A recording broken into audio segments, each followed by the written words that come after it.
Hi hello welcome to SS competitive hub అండి. ఈ వీడియోలో మనము సైకాలజీకి సంబంధించి బిట్స్ అనేటివి చూద్దాం. ఓకే, సైకాలజీకి సంబంధించినటువంటి బిట్స్ అనేవి చూద్దాం. స్టార్టింగ్ ఓకే, తెలుగు అకాడమీ పుస్తకాన్ని బేస్ చేసుకుని ఇచ్చినటువంటివి చూద్దామండి. ఫస్ట్ క్వశ్చన్ చూడబోయే ముందు మన ఛానల్ ఎవరైనా ఫస్ట్ టైం చూస్తుంటే కనుక సబ్స్క్రైబ్ చేసుకోండి. ఇలాంటి మరిన్ని వీడియోస్ అనేటివి మీకు నోటిఫికేషన్ రావడం అనేది జరుగుతుంది. మన యాప్లో డిఎస్సికి సంబంధించినటువంటి కంప్లీట్ టెస్ట్ సిరీస్ అనేటివి అవైలబిలిటీలో ఉన్నాయి. ఆల్ సబ్జెక్ట్స్ సంబంధించి ఉంటాయి. థర్డ్ టు 8th ఉంటాయి. న్యూ సిలబస్ బేస్ చేసుకుని 9th ఓల్డ్ న్యూ రెండు ఉన్నాయి. 10th కూడా 2023 సంబంధించిన సిలబస్ ఉంది. ఈ విధంగా మీకు సైకాలజీ, విద్యా దృక్పథాలు, మెథడాలజీ, జీకే, కరెంట్ అఫైర్స్ కూడా మీకు అవైలబిలిటీలో ఉంది.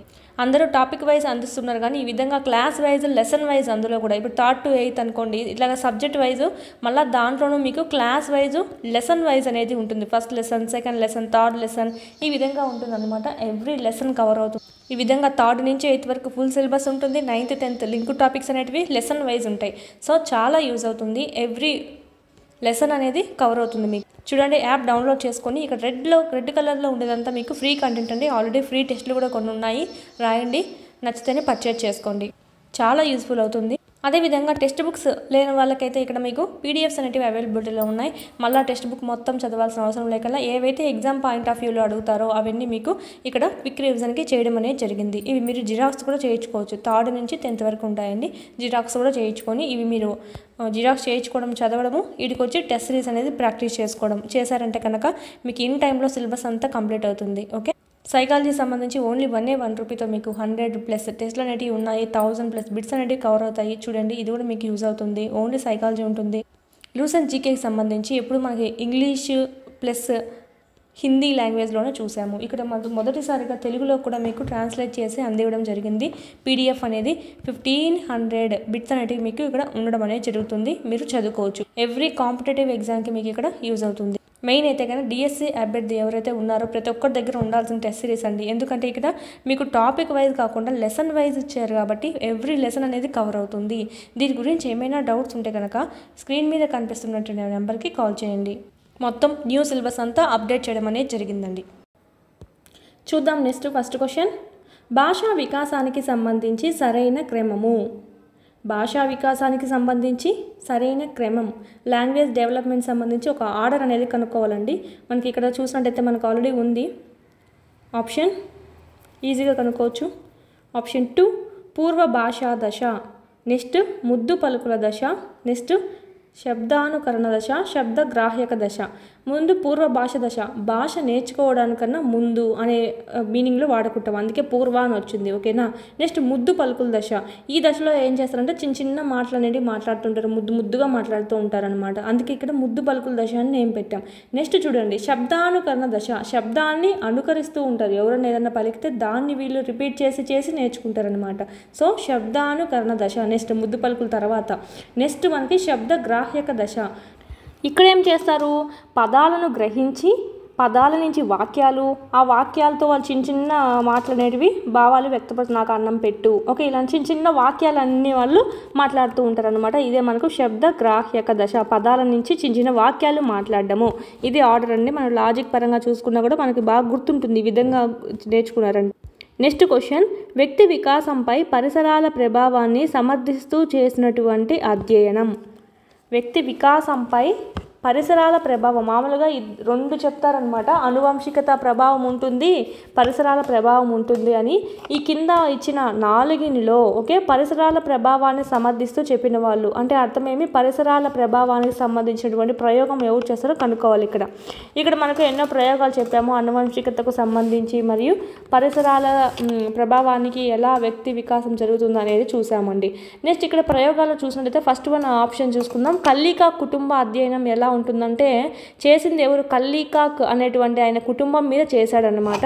ఈ హెచ్ గొడార్డ్ చేశాడండి ఈ ప్రయోగం అనేది. ఏం చేశాడంటే 2 భార్యలు అనేవాళ్ళు ఉంటారు. ఒక ఆమె అయితే బాగా ప్రజ్ఞావంతురాలు అనమాట, ఒకరైతే మందమతి అనమాట. ఇక్కడ మనకి ఈమెకు సంబంధించిన వాళ్ళంతా బాగా మంచిగా తెలివిగా ఉంటారు, వీళ్ళకి సంబంధించిన అంతా కొంచెం తక్కువగా ఉంటుంది ప్రజ్ఞ. సో దీన్ని బట్టి ఏమర్థమైంది, అనువంశికతగా ఎక్కువ ప్రాధాన్యం ఇస్తున్నట్టుగా ఉంటుంది. సో ఇది ఆప్షన్ కాదు. గాల్టన్ అధ్యయనం అండి. గాల్టన్ రాసినటువంటి బుక్ కూడా మనకు తెలుసు, హెరిడిటరీ జీనియస్. నేమ్లోనే ఉంది మనకు అనువంశికతకు సంబంధించండి. సో ఈయన కాదు. జూక్స్ కుటుంబ అధ్యయనం. జూక్స్ అండి ఒక దొంగ అండి. ఓకే, ఈయన మనకు చూసినట్టయితే ఈ దొంగ వీళ్ళకి సంబంధించిన ఇంకా కొడుకులు మనవాళ్ళు వీళ్ళు కూడా దొంగలుగానే అవుతూ ఉన్నారనమాట. ఇక్కడ కూడా అనువంశికత ప్రభావం అనేది కనిపిస్తుంది. సో ఆప్షన్ 2 కూడా రాంగ్ ఆన్సర్. జిప్సీ పిల్లలపైన గోర్డన్ అధ్యయనం అనేది చేస్తారు. ఇక్కడ మనకు పరిసరాల ప్రభావాన్ని తెలుపుతుంది మాత్రం. ఇది మాత్రం option 4 is the right answer. Next అండి, సాధారణ పిల్లలలో మొదటి పన్ను కనిపించే వయస్సు. మొదటి పన్ను అనేది ఎప్పుడు స్టార్ట్ అవుతుంది పెరగడము? Option 2 is the right answer. 6 నుంచి 8 నెలల మధ్య స్టార్ట్ అవుతుంది. శైశవ దశ లక్షణం కానిది. మెయిన్ టాపిక్స్ చేస్తున్నాము యూట్యూబ్లో ఫ్రీగా. నైతిక వికాసము, భాషా వికాసాలు, ఇవి అభ్యసన సిద్ధాంతాలు ఉన్నాయి కదా, ఇవన్నీ మనకు పావులవుది కానీ స్కిన్నర్ది కానీ యత్నదోష అభ్యసన సిద్ధాంతాలు కానీ ఇవన్నీ ఆల్రెడీ చేస్తున్నామండి. బండూరా అవన్నీ చూడండి, మోస్ట్ ఇంపార్టెంట్, బాగా యూజ్ అవుతుంది. కంపల్సరీ వచ్చేటువంటి బిట్స్ వచ్చేటువంటి టాపిక్ అనమాట అది. ఇవైతే బిట్స్ తెలుగు అకాడమీ పుస్తకం నుంచి తీసుకున్నటువంటి బిట్స్ ఇవి మోస్ట్ ఇంపార్టెంట్. ఎక్కువగా తెలుగు అకాడమీ పుస్తకాల నుంచే రిపీట్ అవ్వడం జరుగుతుంది. ఓకే, శైశవ దశ లక్షణం కానిది ఏమిటి? ప్రమాద వయసు, ముద్దు గొలుపు వయసు, క్లిష్ట దశ. శైశవ దశలో మనం క్లిష్ట దశ అని అంటాము, ప్రమాద వయసు అని అంటాము, ముద్దు గొలుపు వయసు అంటాం. సందిగ్ధ దశ అనేది కాదు, ఇది కౌమార దశకు సంబంధించింది. అందులో వాళ్ళు సందిగ్ధంగా ఉంటారన్నమాట డెసిషన్స్లో. సో అందుకే మనకు దాని పేరు పెట్టడం అనేది జరుగుతుంది. Option 3 is the right answer. సందిగ్ధ వయసు. సరైన క్రమం. జెర్సీల్డ్ చెప్పినటువంటిది. జెర్సీల్డ్ ప్రకారం ఇక్కడ క్రీడలు అనేటివి మనకు 4 రకాలు చెప్పారు. ఏకాంతర క్రీడ, సమాంతర క్రీడ, సంసర్గ క్రీడ, సహకార క్రీడ. దీన్నే మనం సాంఘిక క్రీడ అని కూడా అంటాం అన్నమాట. ఇక్కడ మనకు ఇక్కడే చెప్పేశాను కదా answer. Option 1 is the right answer. ఈడ మనకి క్రమం అనేది కనుక్కోమన్నారు. ఫస్ట్ ఏకాంతర క్రీడ శైశవ దశలో ఏర్పడుతుంది. సమాంతర క్రీడ, సహకార క్రీడ, దీని రెండింటి మధ్యలో మనకు సంసర్గ క్రీడ కూడా ఉంటుందండి. సంసర్గ క్రీడ ఈ 3 అయితే మనకు పూర్వ బాల్య దశలో ఏర్పడుతుంది. ఇది ఒక్కటే మనకు శైశవ దశలో ఏర్పడేది ఏకాంతర క్రీడ. ఇక్కడ మనకు ఒకడే పిల్లవాడు తన ఊరిని ఓన్లీ తనే ఆడుకోవడం అనేది జరుగుతుందన్నమాట. తనతో తానే ఆడుకుంటూ ఉంటారు. సమాంతర క్రీడలో ఎలా ఉంటుంది? ఇక్కడ ఇతరులు ఆడేది గమనిస్తాడనమాట. గమనించిన తర్వాత వీడు సపరేట్గా వెళ్ళి వీడిపాటికి వీడు ఆడుకుంటూ ఉంటాడు. అంటే వాళ్ళు గమనించాడు కదా, ఎలా గమనించాడో దానికి ప్యారలల్గా వీడు ఆడుకుంటూ ఉంటారు. సో అందుకే మనకు సమాంతర అని వచ్చింది పేరులో, సమాంతర క్రీడ. ఇలాగైతే మీకు బాగా గుర్తుంటుంది. నేమ్స్ ఇలా జాయిన్ చేసుకొని చదువుకోండి ఎగ్జాంపుల్కి. నెక్స్ట్ సహకార లేదా సాంఘిక క్రీడ. ఇంకోటి ఉంది కదా సంసర్గ క్రీడ అంటే ఏంటంటే వీడు వీడియో గేమ్స్, సెల్స్లో మొబైల్స్లో గేమ్స్ ఆడుకోవడము, ఇలాగ ఆడుకోవడం అంతా సంసర్గ క్రీడ కిందకి వస్తుంది. సహకార క్రీడ మరియు సాంఘిక క్రీడ అయితే ఇతరులతో కలిసి ఆడుకుంటాడు అనమాట. వాళ్ళ ఫ్రెండ్స్తోనూ సహకరించుకుంటూ ఇద్దరు ఆడుకుంటూ ఉంటారు. ఓకే, ఇద్దరు కానీ ఆ గ్రూప్స్తో కానీ ఆడుకోవడం, దీన్నే మనం సాంఘిక క్రీడ అంటాం. సో ఆర్డర్ అంటే ఏంటంటే ఏకాంతర క్రీడ, సమాంతర క్రీడ, సహకార క్రీడ is the right answer. Next question. శైశవ దశలో పిల్లలు తమను తాము ప్రేమించుకునే వైఖరి ఉంటుంది. దానిని ఇలా పిలుస్తారు. క్వశ్చన్స్ ఇది 2 టైప్స్గా అడగచ్చు. ఫస్ట్ ఆఫ్ ఆల్ ఆన్సర్ చూసినట్టయితే ఆప్షన్ 4 నార్సిజం అంటామండి. శైశవ దశలో పిల్లవాళ్ళు తమను తాము ప్రేమించుకునే వైఖరి కలిగి ఉంటారు. దీన్ని మనం నార్సిజం అంటాం. ఇంకొక రకంగా క్వశ్చన్ ఏ విధంగా వస్తుందంటే నార్సిజం అనేటువంటిది నార్సిజం అంటే ఏమిటి అని అడుగుతాడు. నార్సిజం అనేది క్రింది ఏ దశలో కనిపిస్తుంది? శైశవ దశలో కనిపిస్తుంది. సో ఇది కూడా మనకు మోస్ట్ ఇంపార్టెంట్ చూసుకోవాలి. తెలుగు అకాడమీ పుస్తకం నుంచి ఎక్కువగా రిపీట్ అవుతాయి. మీకు బిట్స్ డైలీ పెట్టడం జరుగుతుంది. తెలుగు అకాడమీ బుక్స్ బేస్ చేసుకొని కంపల్సరీ చూస్తూనే ఉండండి. రోజు వీడియోస్ అనేవి మిస్ కావద్దు. ఓకే, క్రింది వాణిలో పెరుగుదలకు చెందినది అంటే దానికి రిలేటెడ్ది ఏది? భాష అవగాహన పెరగడము. భాషలో అవగాహన పెరగడం అనేది కాదండి, మనకు పెరుగుదల అనేది శారీరకంగా ఉండేటువంటి ఆ మార్పులు చూపిస్తుంది, పరిమాణాత్మకంగా ఉంటుందండి. అది మనకు చూస్తూనే కనుక్కోవచ్చు. చూడండి, ఇది మానసిక ప్రక్రియ. ఇది నైతిక విచక్షణ పెరగడం కూడా మానసికంగా ఉంటుంది. చలన కౌశలాలు పెరగడము. ఇక చలన అంటే మీకు కాళ్ళు చేతులు అనుకుంటారు. ఓకే, కాళ్ళు చేతులే. చలన కౌశలాలు అంటే ఏంటంటే సామర్థ్యాలు అని. ఇప్పుడు సపోజ్ మనం భాషా కౌశలాలు అంటే ఏమంటాము? భాషా సామర్థ్యాలు అని. శ్రవణము, LSRW ఉన్నాయి కదా, సో వీటిని అంటే ఇక్కడ చలన కౌశలాలు అంటే ఏంటంటే కాళ్ళు చేతులతో చేసేటువంటి ఆ సామర్థ్యాలు పనులు ఏవైతే ఉంటాయో అవి పెరుగుతాయి అని చెప్పి. ఇది మనకు పెరుగుదలకు సంబంధించింది కాదు. పొడవు పెరగడము, ఓకే, పొడవు పెరగడం అనేది మనకు పెరుగుదలకు సంబంధించిన మార్పు అనమాట. గ్రోత్కి మనకి ఎగ్జాంపుల్గా చెప్పుకోవచ్చు పొడుగు పెరగడం అనేది. నెక్స్ట్ క్వశ్చన్, క్రింది వాణిలో సరి కానిది. క్రింది వాణిలో సరి కానిది ఆప్షన్స్. ఒక్కొక్క ఆప్షన్ చూసుకుంటూ వద్దాం. పెరుగుదల గుణాత్మకమైనది, ఫస్ట్దే మనకు రాంగ్. గుణాత్మకమైనది కాదు, పరిమాణాత్మకమైనది. ఓకేనా. గుణాత్మకమైనది ఏంటి? వికాసం, డెవలప్మెంట్. పెరుగుదల వికాసంలో ఒక భాగము. ఎస్ అండి, వికాసంలో ఒక భాగమే ఏంటంటే గ్రోత్ అనేది. పెరుగుదల వల్ల వచ్చే మార్పులు కొలవగలము. అవును కదా, పెరుగు వల్ల వచ్చే మార్పులు అనేటివి కొలవగలుగుతాం. సో ఇది రైటే, ఇది కూడా రైటే. పెరుగుదల శారీరక మార్పుల్ని సూచించడం అనేది జరుగుతుంది. ఇది కూడా రైటే. ఆప్షన్ 1 అనేదే రాంగ్ ఆన్సర్. ఓకేనా, అంటే సరి కానిది కనుక్కోమన్నారు కాబట్టి. ఈ క్రింది వారి ప్రకారం భాష ఆర్జించే ప్రక్రియ. క్రింది వారు ఎవరు చెప్పారు? భాష అనేది ఆర్జించే ప్రక్రియ అని ఎవరు చెప్పారు క్రింది వారిలో? Options. Option 2 is the right answer. Chomsky గారు చెప్పారండి. పిల్లల్లో పుట్టినప్పటి నుంచి కౌమార దశ వరకు ఏర్పడే క్రమము.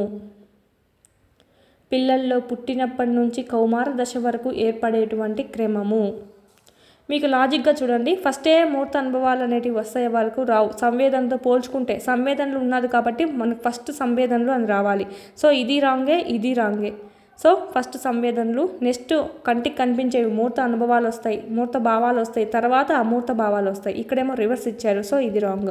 ఆప్షన్ వెరిఫికేషన్ చూసుకుంటూ ఉండండి, అంటే ఒక్కొక్క ఆప్షన్ని డిలీట్ చేసుకుంటూ వెళ్ళండి వెరిఫికేషన్ చేసుకుని. ఓకేనా, ఇలాగైతే మీకు రైట్ ఆన్సర్ చేసే అవకాశాలు ఎక్కువగా ఉంటాయి. Option 1 is the right answer. Chomsky ప్రకారం పిల్లలు జన్మతః ఈ క్రింది సామర్థ్యం కలిగి ఉంటారు. చోమ్స్కీ ప్రకారం పిల్లలు జన్మతః ఈ క్రింది సామర్థ్యం కలిగి ఉంటారు. జన్మతఃనే అసలు ఏం చేసిందే భాష మీద, భాషా వికాస సిద్ధాంతం ఎవరు కనుగొన్నారు? చోమ్స్కీ గారు. Option 2 is the right answer. భాషను నేర్చుకోవడం, ఇక్కడ కూడా మనకు చోమ్స్కీ గారి గురించి వచ్చింది. ఓకే, మోస్ట్ ఇంపార్టెంట్ అండి. చోమ్స్కీ, వైగాట్స్కీ వీళ్ళిద్దరు మాత్రం మోస్ట్ ఇంపార్టెంట్. వికాసం తల నుంచి పాదాల వైపుకు ఉంటుంది అని తెలిపేది క్రింది వాణిలో. పేరులోనే ఉంది, మన క్వశ్చన్లోనే ఉందండి, ఈజీగా గుర్తుపట్టచ్చు. వికాసం తల నుండి పాదాల వైపు ఉంటుందని తెలిపేది. ఆప్షన్స్. తల అంటే ఏంటి? శిర అంటాం. పాదాలు అంటే ఇక్కడ ఎక్కడుంది? శిర పాదాభిముఖ. హస్త ఉంది ఇక్కడ చేతులని, సో కాదు. శిర అంటే తల, పాదాభిముఖ అంటే పాదాల వరకు, తల నుంచి పాదాల వరకు జరిగేటువంటిది అని. ఓకేనా, వికాసం అభివృద్ధి అనేది ఇలా ఉంటుందని 2 రకాలుగా చెప్పారు. శిర పాదాభిముఖ అంటే మనకు వికాసం అంటే తల నుంచి పాదాల వరకు జరిగేది. ఇంకొకటి సమీప దూరస్థ వికాసం. ఇది ఎలా ఉంటుందంటే శరీరం మధ్య భాగం నుంచి వివిధ భాగాలకు, ఓకే, వివిధ చుట్టూరా ఉన్నటువంటి మన కాలు చేతులు ఇలా వివిధ మొత్తం భాగాలకి శరీరం మధ్య భాగం నుంచి, ఇది పర్సన్ అనుకుంటే మధ్య భాగం నుంచి వివిధ భాగాలకు ఇక్కడ వికాసం జరుగుతుంది. ఇదే మనకు సమీప దూరస్థ వికాసం అని చెప్పుకుంటాం. సో ఇదైతే మనకు option 4 is the right answer. వికాసం గురించి సరైన ప్రవచనం. వికాసం గురించి మోస్ట్ ఇంపార్టెంట్ వికాస సూత్రాలు అనేటివి ఇలా ఇస్తారనమాట. కింది వాటిలో సరైనదేది సరికాందేది అని మోస్ట్ ఇంపార్టెంట్. ఆల్రెడీ మనం వికాస నియమాలు వీడియో చేసామండి, యూట్యూబ్లో ఫ్రీగా ఉంది చూడండి. వికాస నియమాలు చేసాం. అన్ని జాతులలో వికాస వేగం ఒకేలా ఉంటుంది. నో అండి, అన్ని జాతుల్లో వికాసం ఒకేలా ఉండదు. ఓకేనా, మానవ జాతి వేరు, జంతు జాతిలో వేరు, పక్షి జాతి సంథింగ్ వేరుగా ఉంటుంది. వికాసం పాఠశాల వల్ల మాత్రమే జరుగుతుంది కాదండి, పాఠశాలలో జరుగుతుంది, పాఠశాల అవతల ఆవరణ ఇంటికాడ జరుగుతుంది, పరిసరాల్లో కూడా జరుగుతుంది. సో ఆప్షన్ 2 కూడా రాంగ్. వికాసంను ప్రాగృతీకరించలేము అంటే ఏంటంటే ఊహించలేము అని. సో ఇది కూడా రాంగ్. ఎందుకు ఊహించలేము? చిన్నప్పుడు పిల్లవాడు పాటలు బాగా పాడుతూ ఉంటే నువ్వు పెద్ద అయినాక మంచి సింగర్ అవుతావురా అంటాం. చిన్నప్పుడు పిల్లవాడు క్రికెట్ బాగా ఆడుతుంటే నువ్వు పెద్ద అయినాక మంచి క్రికెట్ ప్లేయర్ అవుతావురా అంటాం. అంటే ఊహిస్తున్నాం మనం ముందుగానే, వాడి వికాసాన్ని బేస్ చేసుకొని ఊహిస్తాము. సో ఇది కూడా రాంగ్ అండి, ఇక్కడ ఊహించలేము అని ఇచ్చారు. Option 4 is the right answer. వికాసం సంచితమైనది. సంచితము అంటే ఏంటంటే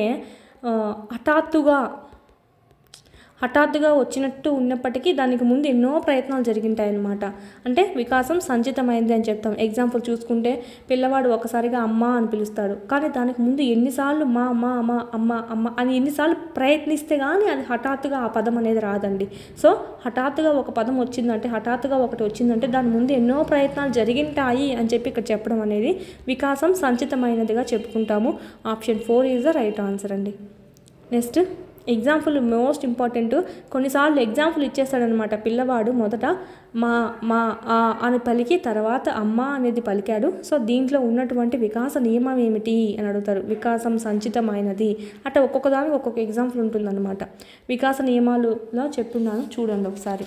నెక్స్ట్ చూద్దాం. శ్రీధర్ ఇంటికి ఎవరైనా చుట్టాలు వచ్చినప్పుడు మాత్రమే వారి మెప్పు కోసం ఇంటి పనులు చేస్తాడంట, మిగిలినప్పుడు చేయడంట. కోల్బర్గ్ ప్రకారం ఇతను నైతిక వికాసం దృష్ట్యా ఈ క్రింది దానికి చెందుతాడు.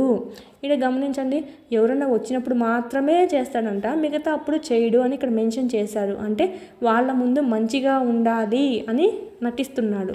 మంచి బాలుని నీతి, నేను మంచి బాలుని అనిపించుకోవాలి అని చేస్తున్నాడు. మంచి బాలుని నీతి ఇది మనకు చూసుకున్నట్టయితే ఎక్కడ వస్తుంది? మనకు 3 ఉన్నాయి స్థాయిలు 3 ఉన్నాయి. ఓకేనా, స్థాయి ఇలా వేస్తాను. స్థాయిలు 3 ఉంటాయి. దీంట్లో దశలు ప్రతిదానికి 2 ఉంటాయి. అలా చూసుకుంటే మనకి 6 దశలు ఉంటాయి. ఇవైతే స్థాయిలు, ఇవైతే దశలు. మంచి బాలు నీతి థర్డ్ వన్ ఇక్కడ ఉంటుంది మనకు. థర్డ్ దశ అంటే సెకండ్ స్థాయిలో థర్డ్ దశ. Option 3 is the right answer. Okay, దీని మీద కూడా ఆల్రెడీ చేస్తున్నానండి. నైతిక వికాస సిద్ధాంతం కోల్బర్గ్ ఆల్రెడీ వీడియో చేస్తున్నాను, చూడండి. శైశవ దశ గురించి సరికాని వాక్యము. శైశవ దశ గురించి సరికాని వాక్యము. అత్యంత వేగంగా పెరిగే దశ అండి ఇది. అవునండి, ఇక్కడ మనకు చాలా వేగంగా పెరుగుతారు పిల్లవాళ్ళు. 2 వీక్స్ నుంచి 2 ఇయర్స్ వరకు చూసుకుంటే. ఓకేనా, 0 నుంచి 2 వీక్స్ వరకు నవజాత శిశువు అనమాట. ఇక్కడ మనకు 2 వీక్స్ నుంచి 2 ఇయర్స్ వరకు ఉండేది శైశవ దశ. ఇక్కడ పిల్లవాళ్ళ యొక్క వేగం పెరిగే వేగం చాలా ఉంటుంది, అంటే చాలా వేగంగా పెరుగుతారనమాట. మళ్ళీ బాల్య దశకు వచ్చేలోపు తగ్గిపోతారనమాట. పాల దంతాలు వచ్చేటువంటి దశ, అవును శైశవ దశలోనే వస్తాయి. ఆల్రెడీ ముందు మనము బిట్టు కూడా చూసుకున్నాం, ఏ ఇయర్లో స్టార్ట్ అవుతాయి. 6 నుంచి 8 నెలల మధ్యలో స్టార్ట్ అవుతాయి. 6 to 8 మంత్స్లో స్టార్ట్ అవుతాయి. ఏకాంతర క్రీడలో పాల్గొంటారు, ఇది కూడా చూసుకున్నాం జెర్సీల్డ్ ప్రకారము. పూర్వ పాఠశాల దశ అంట, కాదండి. Option 3 is the wrong answer. పూర్వ పాఠశాల దశ ఏంటంటే పూర్వ బాల్య దశని పూర్వ పాఠశాల దశ అంటాం. ఓకేనా, ఉత్తర బాల్య దశ ఉంది కదా, ఉత్తర బాల్య దశ, దీన్ని మనం పాఠశాల దశ అంటాం. ఇంకా వీళ్ళు స్కూల్కి వెళ్ళి పాఠశాలకు వెళ్ళే దశ అని ఉత్తర బాల్య దశ. సో ఉత్తర బాల్య దశకు ఈ పాఠశాల వెళ్ళే దశ అంటాం కదా, ఈ పాఠశాలకు వెళ్ళే దశకు పూర్వంగా ఉంది కాబట్టి దీన్ని పూర్వ పాఠశాల దశ అంటాం, పూర్వ బాల్య దశని. అర్థమైందా? సో ఇది మనకు, so option 3 is the wrong answer. సందిగ్ధ వయసుగా ఈ వయసును పిలుస్తారు. ఆల్రెడీ బిట్టే చూసుకున్నాం ముందర. సందిగ్ధ వయసు అని ఏ దశని పిలుస్తారు అంటే ఆప్షన్ 2 కౌమార దశ. చోమ్స్కీ ప్రకారం సరికాని ప్రవచనము, సరికానిది అడిగారు ఇక్కడ. ఆప్షన్స్ ఒక్కొక్క ఆప్షన్ చూసుకుంటూ రండి, డిలీట్ చేసుకుంటూ.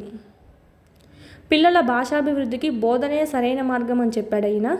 ఆప్షన్స్ చూడండి.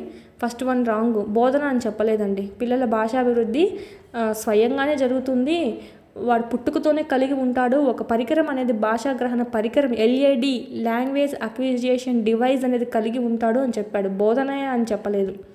ఆప్షన్ 2 చూద్దాం. నెక్స్ట్, ప్రతి వ్యక్తిలో సార్వత్రిక భాషా విభాగం ఉంటుంది. ఎస్.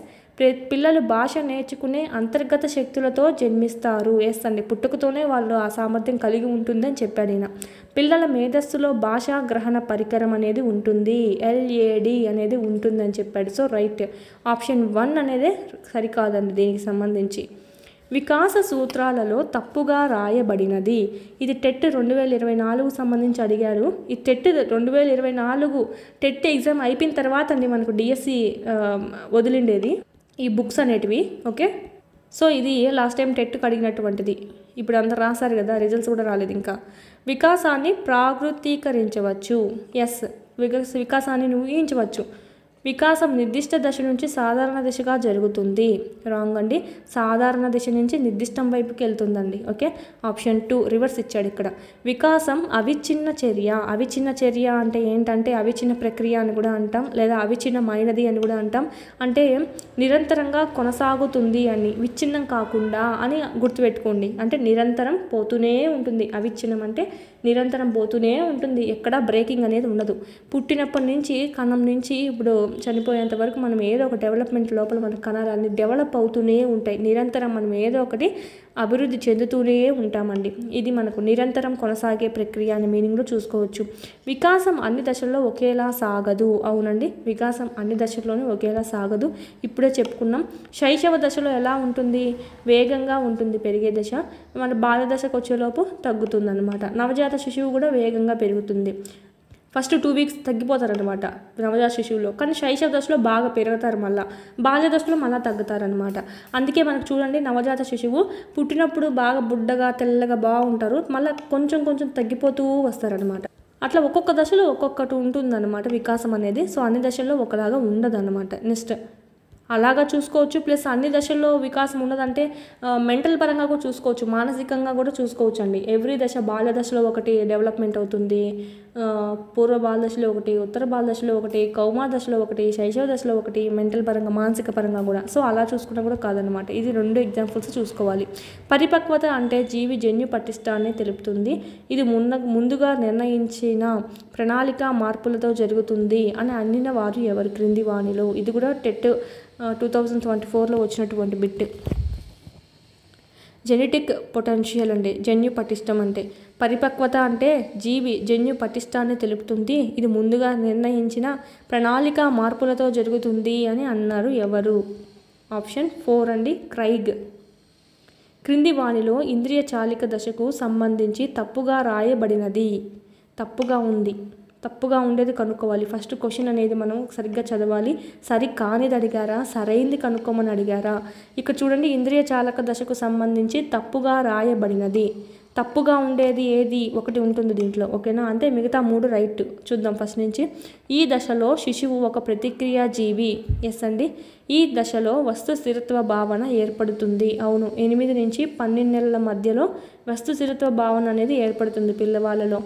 ఈ దశలో పిల్లలు అమూర్త ఆలోచనలు చేయగలుగుతారు. Option 3 wrong answer. అమూర్త ఆలోచనలు చేయలేరండి. అమూర్త ఆలోచనలు ఎక్కడ చేస్తారు? లాస్ట్ దశ ఉంది, 4th అమూర్త ప్రచాలక దశ, పేరులోనే ఉంటుంది, అక్కడ చేస్తారు. పుట్టినప్పటి నుంచి 2 సంవత్సరాల వరకు ఉంటుంది ఈ దశ. ఎస్ అండి, అవునండి. ఓకే, పుట్టినప్పటి నుంచి 0 to 2 years ఉంటుంది ఫస్ట్ ఇంద్రియ చాలక దశ. నెక్స్ట్ సెకండ్ది 2 to 7 ఉంటుంది. నెక్స్ట్ 7 to 11, నెక్స్ట్ 11 అబవ్ ఉంటుంది. పియాజే గారు చెప్పినటువంటి దాని ప్రకారం ఇది ఇంద్రియ చాలక దశ, పూర్వ ప్రచాలక దశ, మూర్త దశ, అమూర్త ప్రచాలక దశ. ఇదైతే మూర్త ప్రచాలక దశ. ఇది కూడా చేస్తున్నాను, పియాజే సంబంధించి కూడా వీడియో ఉంది, వినండి. ఇక్కడ ఫుల్ చెప్పాలంటే టైం వేస్ట్ అవుతుంది కదా, ఆల్రెడీ వీడియో చేసేస్తున్నాను ప్రతి సిద్ధాంతం మీద. సో చూడండి, మీరు అక్కడ యూట్యూబ్ ఛానల్లో ఫ్రీగానే పెట్టున్నామండి. టెస్ట్ సిరీస్ అనేటివి యాప్లో ఉన్నాయి, ప్రాక్టీస్ చేసుకోండి. నెక్స్ట్ కంటిన్యూషన్ నెక్స్ట్ వీడియోలో డిస్కస్ చేసుకుందాం. మన యాప్లో డిఎస్సికి సంబంధించినటువంటి కంప్లీట్ టెస్ట్ సిరీస్ అనేటివి అవైలబిలిటీలో ఉన్నాయి. ఆల్ సబ్జెక్ట్స్ సంబంధించి ఉంటాయి. 3rd to 8th ఉంటాయి. న్యూ సిలబస్ బేస్ చేసుకొని 9th ఓల్డ్ న్యూ 2 ఉన్నాయి. 10th కూడా 2023 సంబంధించిన సిలబస్ ఉంది. ఈ విధంగా మీకు సైకాలజీ, విద్యా దృక్పథాలు, మెథడాలజీ, జీకే, కరెంట్ అఫైర్స్ కూడా మీకు అవైలబిలిటీలో ఉంది. అందరూ టాపిక్ వైజ్ అందిస్తున్నారు, కానీ ఈ విధంగా క్లాస్ వైజ్, లెసన్ వైజ్ అందులో కూడా ఇప్పుడు 3rd to 8th అనుకోండి, ఇట్లాగా సబ్జెక్ట్ వైజ్, మళ్ళీ దాంట్లోనూ మీకు క్లాస్ వైజ్, లెసన్ వైజ్ అనేది ఉంటుంది. First lesson, second lesson, third lesson, ఈ విధంగా ఉంటుంది అనమాట. ఎవ్రీ లెసన్ కవర్ అవుతుంది. ఈ విధంగా 3rd నుంచి 8th వరకు ఫుల్ సిలబస్ ఉంటుంది. 9th, 10th లింక్ టాపిక్స్ అనేటివి లెసన్ వైజ్ ఉంటాయి. సో చాలా యూజ్ అవుతుంది. ఎవ్రీ లెసన్ అనేది కవర్ అవుతుంది మీకు. చూడండి, యాప్ డౌన్లోడ్ చేసుకొని ఇక్కడ రెడ్ కలర్లో ఉండేదంతా మీకు ఫ్రీ కంటెంట్ అండి. ఆల్రెడీ ఫ్రీ టెస్ట్లు కూడా కొన్ని ఉన్నాయి, రాయండి, నచ్చితేనే పర్చేజ్ చేసుకోండి. చాలా యూస్ఫుల్ అవుతుంది. అదేవిధంగా టెక్స్ట్ బుక్స్ లేని వాళ్ళకైతే ఇక్కడ మీకు పీడిఎఫ్స్ అనేటివి అవైలబిలిటీలో ఉన్నాయి. మళ్ళీ టెక్స్ట్ బుక్ మొత్తం చదవాల్సిన అవసరం లేకుండా ఏవైతే ఎగ్జామ్ పాయింట్ ఆఫ్ వ్యూలో అడుగుతారో అవన్నీ మీకు ఇక్కడ క్విక్ రివిజన్కి చేయడం అనేది జరిగింది. ఇవి మీరు జిరాక్స్ కూడా చేయించుకోవచ్చు. 3rd నుంచి 10th వరకు ఉంటాయండి. జిరాక్స్ కూడా చేయించుకొని ఇవి మీరు జిరాక్స్ చేయించుకోవడం, చదవడము, వీటికి వచ్చి టెస్ట్ సిరీస్ అనేది ప్రాక్టీస్ చేసుకోవడం చేశారంటే కనుక మీకు ఇన్ టైంలో సిలబస్ అంతా కంప్లీట్ అవుతుంది. ఓకే, సైకాలజీ సంబంధించి ఓన్లీ 1 రూపీతో మీకు 100+ టెస్ట్లు అనేటివి ఉన్నాయి. 1000+ బిట్స్ అనేటివి కవర్ అవుతాయి. చూడండి, ఇది కూడా మీకు యూజ్ అవుతుంది. ఓన్లీ సైకాలజీ ఉంటుంది. లూసెంట్ జీకేకి సంబంధించి ఎప్పుడు మనకి ఇంగ్లీష్ ప్లస్ హిందీ లాంగ్వేజ్లోనే చూసాము. ఇక్కడ మనకు మొదటిసారిగా తెలుగులో కూడా మీకు ట్రాన్స్లేట్ చేసి అందివ్వడం జరిగింది. పీడిఎఫ్ అనేది 1500 బిట్స్ అనేటివి మీకు ఇక్కడ ఉండడం అనేది జరుగుతుంది. మీరు చదువుకోవచ్చు. ఎవ్రీ కాంపిటేటివ్ ఎగ్జామ్కి మీకు ఇక్కడ యూజ్ అవుతుంది. మెయిన్ అయితే కనుక డిఎస్సి అభ్యర్థి ఎవరైతే ఉన్నారో ప్రతి ఒక్కరి దగ్గర ఉండాల్సిన టెస్ట్ సిరీస్ అండి. ఎందుకంటే ఇక్కడ మీకు టాపిక్ వైజ్ కాకుండా లెసన్ వైజ్ ఇచ్చారు కాబట్టి ఎవ్రీ లెసన్ అనేది కవర్ అవుతుంది. దీని గురించి ఏమైనా డౌట్స్ ఉంటే కనుక స్క్రీన్ మీద కనిపిస్తున్నటువంటి నెంబర్కి కాల్ చేయండి. మొత్తం న్యూ సిలబస్ అంతా అప్డేట్ చేయడం అనేది జరిగిందండి.